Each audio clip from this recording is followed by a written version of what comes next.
आज मैं आपको एक ऐसी कहानी सुनाने जा रही हूं जिसके बारे में सुनकर आप हैरान रह जाएंगे। यह कहानी एक 14 साल के बालक की है जिसने अपनी गुरु अपनी माता जी को एक दाई द्वारा धरन निकालते हुए देखा और वहां से सीखकर आज न्यूरोथेरेपी को एक वट वृक्ष के रूप में एक पद्धति का निर्माण किया है जिसका आज पूरी दुनिया में डंका बज रहा है। जी हाँ दोस्तों, हम बात कर रहे हैं डॉक्टर लाजपत राय मेहरा जी की, जिनका जन्म 23 अगस्त 1932 को चित्रा कटरा अमृतसर में हुआ। अमृतसर में उनका जय अम्बे टेक्सटाइल्स के नाम से लूम्स का काम था। वहां पे जब उनकी माता जी को धरन की तकलीफ हुई और दाई माता ने आकर उनका धरन निकाला तो 14 वर्ष की आयु में गुरुजी ने धरन निकालना सीखा और धीरे धीरे एक 14 साल का बालक धरन निकालने के लिए मशहूर हो गया। आस पड़ोस दूर दराज से धरन निकलवाने के लिए लोग आने लगे। कोई आते हुए पतासे ले आता, कोई हलवा और तो कोई दाने दे जाता। डॉक्टर मेहरा नॉन मेडिकल के स्टूडेंट थे। ना तो उन्होंने पढ़ाई छोड़ी और ना ही अपने पिता का साथ। 1947 के पार्टीशन के वक्त किसी कारणवश उन्हें बॉम्बे शिफ्ट होना पड़ा। धीरे धीरे परिवार बढ़ता रहा। गुरुजी की शादी हुई और 2 बेटे और 1 बेटी ने जन्म लिया। और यही वो बेटी हैं जिनके जन्म के बाद न्यूरोथेरेपी का निर्माण शुरू हो गया। अफसोस, उनकी बेटी के दिल में छेद था जिसे ASD आर्टरियल सेप्टल डिफेक्ट कहते हैं।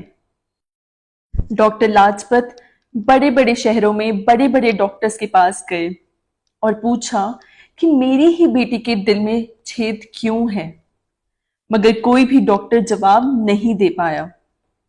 घूमते घूमते बॉम्बे के बड़े सर JJ हॉस्पिटल में गए और वहां उन्होंने कहा, मेरी बेटी का उपचार करें, जितना पैसा लगेगा मैं बेचकर सब दे दूंगा।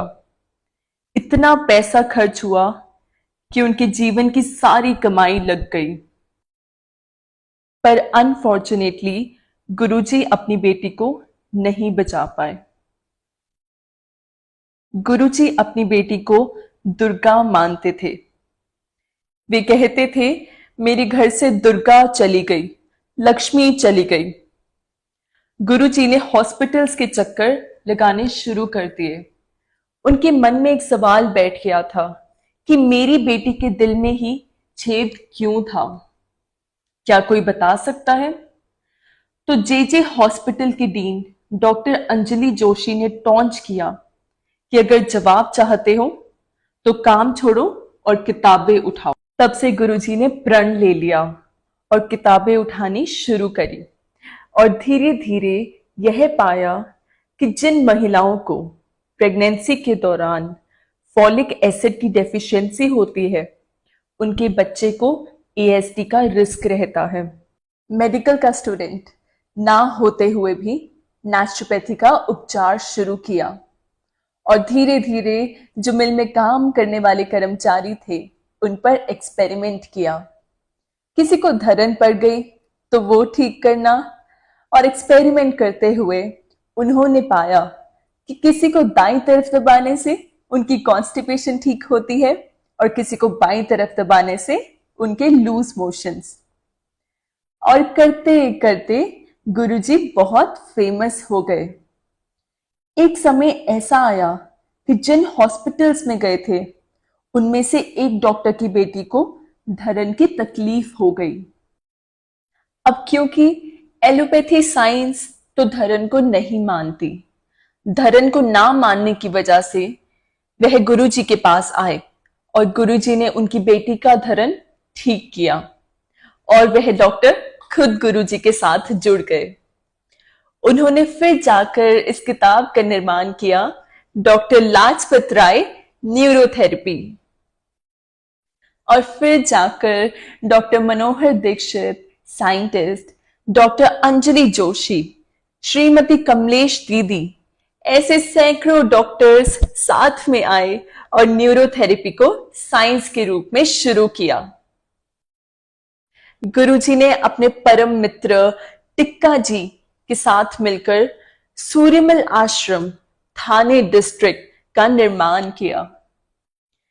किसी ने जगह दान करी और वहां पर doctor Lajpat Rai Mehra neurotherapy research and training institute का निर्माण हुआ। और इसी जगह पर 1999 में न्यूरोथेरेपी का पहला ट्रेनिंग बैच शुरू हुआ। इस ट्रेनिंग के अंदर पूरे देश भर से, एक प्रांत से एक व्यक्ति को लिया जाता था और पहले बैच में 32 विद्यार्थी थे। यह था पहला बैच। गुरुजी अपने विद्यार्थियों से कहते थे, हम आपको न्यूरोथेरेपिस्ट नहीं, प्रोफेसर्स बना रहे हैं और मेरा सपना है कि न्यूरोथेरेपी हर देश के हर गांव और हर शहर तक पहुंचे। और देखो, आज यह सपना साकार हो रहा है। आज 18,700 सेंटर्स न्यूरोथेरेपी के पूरे देश भर में चल रहे हैं। कश्मीर से लेकर कन्याकुमारी तक, गुजरात से लेकर अरुणाचल प्रदेश, बंगाल, असम, मणिपुर, सब जगह न्यूरोथेरेपी के सेंटर्स चल रहे हैं। न्यूरोथेरेपी अब किसी नाम की मोहताज नहीं थी और उसके पश्चात न्यूरोथेरेपी का बॉम्बे में सेंटर शुरू हुआ। बॉम्बे में HK बावा रोड, शाहरुख खान के बंगले के बिल्कुल पास में हिंदू सेवा समाज बिल्डिंग में चैरिटेबल के रूप में शुरू हुई। उस समय पहली बार 9 बजे गुरुजी का कार्यक्रम दूरदर्शन पर आने लगा।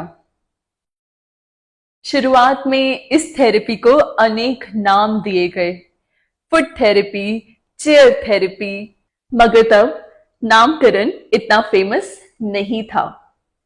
धीरे धीरे जो डॉक्टर्स, साइंटिस्ट साथ जुड़े, उन्होंने डिस्कवर किया कि न्यूरोथेरेपी में नर्वस सिस्टम के थ्रू हर नर्व को एक्टिवेट किया जा सकता है।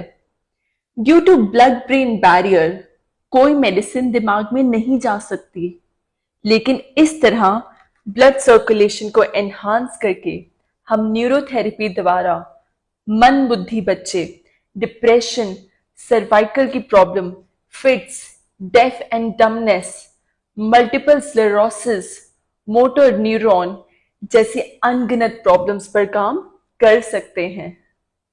तो आज पूरे विश्व भर में न्यूरोथेरेपी द्वारा अनक्योरेबल डिजीजेस का उपचार संभव है। वैसे तो कोई भी थेरेपी अपने आप में पूर्व नहीं होती, लेकिन न्यूरोथेरेपी काफी हद तक बिना दवा के उपचार करने में सक्षम है। धीरे धीरे कारवां बढ़ता गया। गुरुजी को स्पॉन्सरशिप्स आने लगी। गुरुजी को विदेशों से कहा गया कि आप इस पद्धति को हमें सौंप दीजिए और जितना चाहे पैसा डेवलप कर लीजिए। मगर गुरुजी ने मना कर दिया। गुरुजी उस वक्त 12,000 रुपए देके बिल्डिंग में भाड़े पर रहते थे और वो भी चैरिटेबल। 100 रुपए फीस लेकर उपचार करते थे और वो भी बॉम्बे जैसी सिटी में, जहां पर आज न्यूरोथेरेपी की फीस 500 है। बड़े बड़े फिल्म स्टार्स और सेलिब्रिटीज जब न्यूरोथेरेपिस्ट को बुलाते हैं तो 2 से लेकर 5,000 तक देते हैं। न्यूरोथेरेपी चाहे अंबानी हो या बड़े फिल्म स्टार, सभी न्यूरोथेरेपी के पेशेंट्स हैं।